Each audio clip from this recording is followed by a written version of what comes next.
शुरुआत करते हैं बुलेटिन की। छत्तीसगढ़ की राजधानी से खबर मिल रही है, जहां कल से छत्तीसगढ़ में विधानसभा का मानसून सत्र शुरू होगा। 4 दिनों तक चलने वाला इस मानसून सत्र में विपक्ष पूरी तरह से सरकार को घेरने की रणनीति बना रही है। हालांकि फिलहाल विधायकों का कोरोना टेस्ट नहीं होगा। विधायकों की आपत्ति के बाद यह फैसला लिया गया। कोरोना टेस्ट अब विधायकों का नहीं होगा। जरूर विधानसभा के मानसून सत्र में एहतियात के तौर पर गाइडलाइंस का पालन होगा और सुरक्षा के लिहाज से एहतियात और गाइडलाइन के साथ ये 4 दिवसीय छत्तीसगढ़ विधानसभा का मानसून सत्र होगा। जाहिर है कि कल यानी कि 25 तारीख से छत्तीसगढ़ विधानसभा का मानसून सत्र जो है उसका आगाज होगा और इसकी शुरुआत होगी।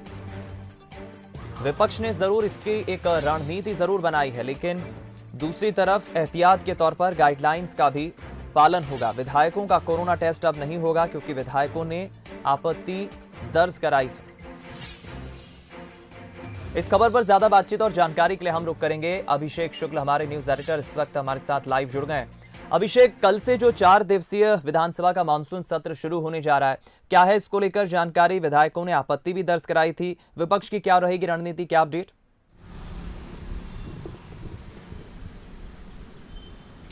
बिल्कुल, देखिए दीपक, कल से 4 दिवसीय विधानसभा का सत्र शुरू होने जा रहा है। बड़ा अहम ये है, हालांकि बहुत ही संक्षिप्त है। इसको लेकर विपक्ष ने पहले भी सवाल उठाए थे और ज़्यादा समय करने की मांग की थी, लेकिन कोरोना काल का हवाला देते हुए बहुत ही संक्षिप्त सा ये सत्र होगा।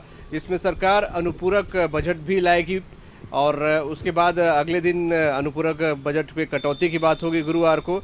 और भी बहुत से मसले हैं जिसको लेकर विपक्ष रणनीति बना रहा है घेरने के लिए, चाहे कोरोना की बात हो, कोरोना संक्रमण से प्रदेश के हालात की बात हो, या फिर खाद यूरिया जैसे मसले हों। बहुत से ऐसे मसले हैं जिसको लेकर विपक्ष स्थगन प्रस्ताव भी लाने के लिए रणनीति बना रहा है। लेकिन सबसे खास बात दीपक ये कि कोरोना के साए में ये पूरा विधानसभा का सत्र होने जा रहा है। पहले तय था कि सभी का कोरोना टेस्ट होगा विधायकों का और उसके बाद सभी को एंट्री मिलेगी, लेकिन कुछ विधायकों ने आपत्ति जताई, व्यवहारिक दिक्कतें बताई। उनका कहना था कि अगर पॉजिटिव निकला तो फिर क्वारंटाइन होना पड़ेगा, उनके कामकाज बाधित होते हैं, जिसके बाद ये फैसला फिलहाल टाल दिया गया है।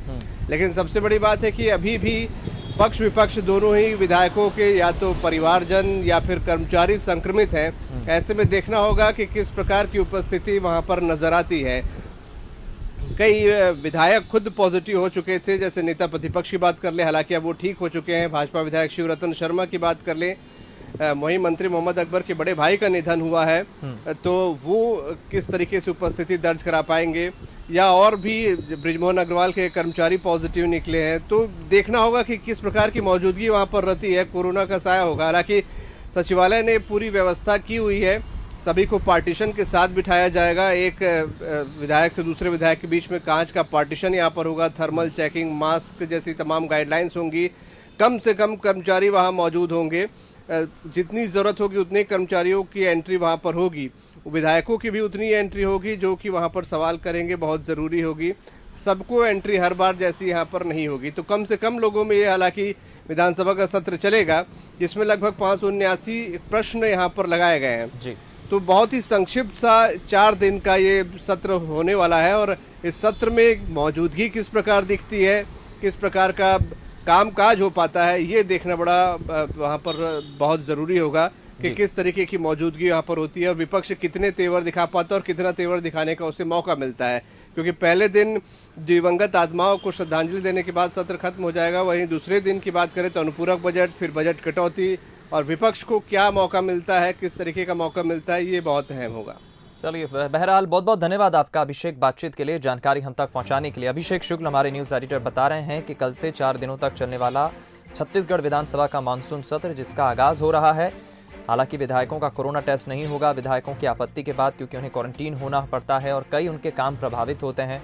दूसरी तरफ एहतियात के तौर पर गाइडलाइन के साथ जरूर इस सत्र का पालन होगा, संचालन होगा। दूसरी तरफ विपक्ष ने भी एक ठोस रणनीति बनाई है 4 दिनों के इस मानसून सत्र में सरकार को घेरने के लिए।